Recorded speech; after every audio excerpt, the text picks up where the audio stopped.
Growing your own vegetables and fruit is a game changer for your family's health, and you are rewarded with extra tasteful produce. And according to Harvard University, you might take that one-a-day vitamin, but really there is little evidence that it helps your brain or your heart. Instead, I believe you must strive to get the vitamins and minerals from the food you eat. Hi, I'm Prepper Potpourri, and I am an ardent gardener, and I have been making gardening and canning and cooking and prepping videos for over a decade on YouTube. And I wanted to make you aware of something. Did you know that the vegetables and fruits that you buy at the grocery store may have already lost at least 30% to 50% of its nutrients by the time it gets home and is prepared on your plate? And that's according to a study done by the University of California. It can be up to 50% because you have to consider the vegetables are often picked before they're at their peak, and then they might be in transit for 5 days and then be on your grocery store shelf for 3 days. Then you take it home and you might not even eat it for 3 days. So you might have lost 50% of your nutrition, and that is if it was properly refrigerated that whole time. And of course, if you wash, peel, or cut a vegetable, you'll lose even more nutrition. And then when you cook the vegetable, instead of eating it raw, you are further draining nutrients. And some individual vitamins, like vitamin C, degrade even faster. According to a Penn State study, vitamin C losses in vegetables kept refrigerated for 7 days after harvest range from 15% for green peas to 77% for green beans. And according to a Penn State University study, spinach can lose 90% of its vitamin C content within 24 hours of harvest and 50% of its folate and carotenoids within a week. Wow, that's a lot. Now, the loss of nutrients depends on the type of food, how it's stored, is it at the right refrigerated temperature if that's necessary, the length of time from when it's harvested until you eat it, and if you wash it, peel it, or cut it, how you cook it, and even how it's harvested, because machine harvesting can damage vegetables or fruit and further degrade mineral or vitamin loss. One of the things that's often overlooked is the nutrient value of the vegetables and fruit is going to depend in the soil that it's grown in. The nutritional density of the food we eat is directly influenced by the quality of the soil in which it's grown. Now, I use organic methods in my garden.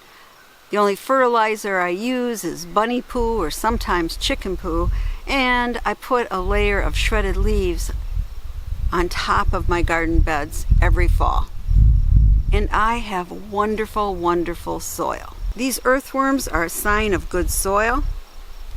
And did you know that in just 1 teaspoon of healthy soil, it houses millions of individual bacteria, thousands of protozoa, and many different beneficial nematodes and fungi strands. All of these are important to the nutrition that's in the soil and that will be taken up by what is grown in that soil.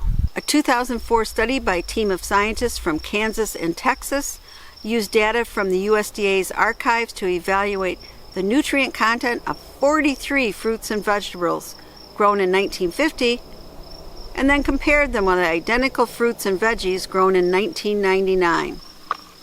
And those findings were disturbing. Levels of calcium were down 16%, iron 15%, and vitamin C 20%. Not a single nutrient increased in those 50-year span. And there's been other studies too. In a more recent study published in the Plant Physiology journal Euphyptica, researchers at Washington State University compared 63 spring wheat cultivators grown between 1842 and 2003 and found double-digit drops in the concentrations of several minerals, including 11% dip in iron, a 16% dip in copper, a 25% decline in zinc, and a 50% loss of selenium. Today, nearly 95% of American farmland is conventionally farmed, and it relies heavily on fertilizers and pesticides to increase production. Those chemical fertilizers target 3 major plant nutrients. It's nitrogen, phosphorus, and potassium, and they work great. They do really encourage bigger plants, more production, but they also decrease the nutritional value of those plants. And the addition of pesticides can suppress beneficial nutrients and antioxidants. And these pesticides can hurt human health. More than 1 billion pounds of pesticides are sprayed on American landscapes every year. And even more disturbing is that some of these pesticides are harmful and not even approved in other countries, yet we're still using them here in the United States.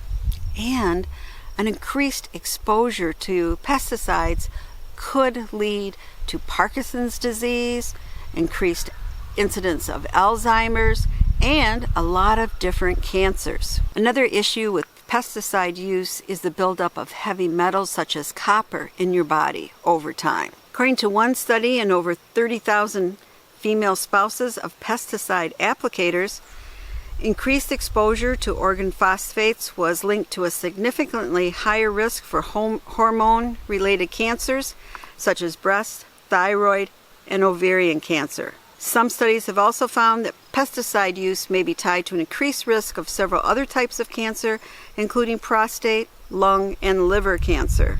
So we've already talked about lack of nutrients in the soil, which can result in lack of nutrients in what's grown in that soil, and it can also cause a lack of taste. Ever feel that a blueberry picked straight from the bush is sweeter than store-bought? Well, you're right, because sugars start turning to starch immediately upon harvest.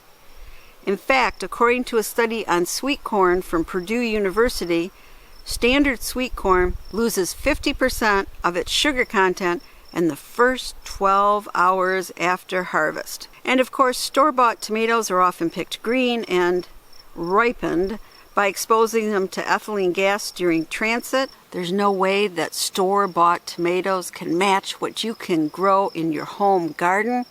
I mean, pick up one of those juicy tomatoes, bite into it, and it is bursting with flavor, as opposed to the almost flavorless ones you can buy often in your grocery store. Home gardening allows you to control what you put on your plants and what's in your soil. Now, most of us cannot grow enough vegetables and fruit to meet our family's consumption for a year in one summer's garden. But we can definitely have a home garden and have a nutritional boost every summer for our family, where they are getting the maximum nutrients and minerals from the things we're growing in our garden. I mean, your best bet, grow it in your garden, pick it, and go in the kitchen and prepare it.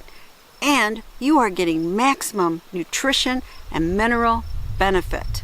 And maybe you can't grow where you live, but in that case, try to buy from your local farmers, because that will increase the nutrients in what you buy, because it is not going on 5 days transport from California to Michigan, let's say.